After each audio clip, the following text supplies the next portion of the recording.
இந்த ராகுவும் கேதுவும் எங்கெல்லாம் இருக்காங்களோ அந்த சம்பந்தப்பட்ட நிகழ்வுகள்லாம் நமக்கு அமானுஷ்யமான நிகழ்வுகளாக இருக்கிறதாக நமக்கு உருவகப்படுத்தும். உதாரணத்துக்கு வீடுன்னு நம்ம எடுத்துக்கிட்டோம்னு வச்சுக்கோங்க. இந்த வீட்டில் 4ஆம் இடத்துல வீடுங்கிறத நம்ம எப்படி சொல்கிறோம், ஜாதகத்தில் 4ஆம் பாவகமாக நம்ம எடுத்துக்கிறோம். அந்த 4ஆம் பாவகத்தில் ராகு நிற்கிறாரு அல்லது கேது இருக்காருன்னா அந்த வீட்டில் ஏதோ ஒரு நடமாட்டம் இருக்கிற மாதிரியான ஒரு உணர்வுகளை நமக்கு ஏற்படுத்தும். அங்கே ஏதாவது ஒரு நிகழ்வு நமக்கு பிரச்சனைக்குரிய நிகழ்வாக மாறும். நிறைய பயம் ஏற்படும்.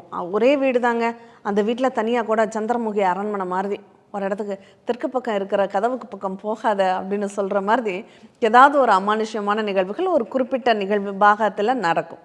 அப்போ அதனுடைய உணர்வு அவங்களுக்கு நம்ம எதுவும் பண்ணி வச்சுட்டாங்களோ, வீட்டில் ஏதாவது கோளாறு இருக்கோ, யாராவது புதுசாக வீட்டுக்கு வந்தவங்க இருக்காங்களான்னு பாருங்கள், ஏதாவது கொண்டு வந்து வச்சாங்களான்னு பாருங்கள் அப்படிங்கிற மாதிரி எல்லாம் எண்ணமிட வைக்கும், தோண வைக்கும்.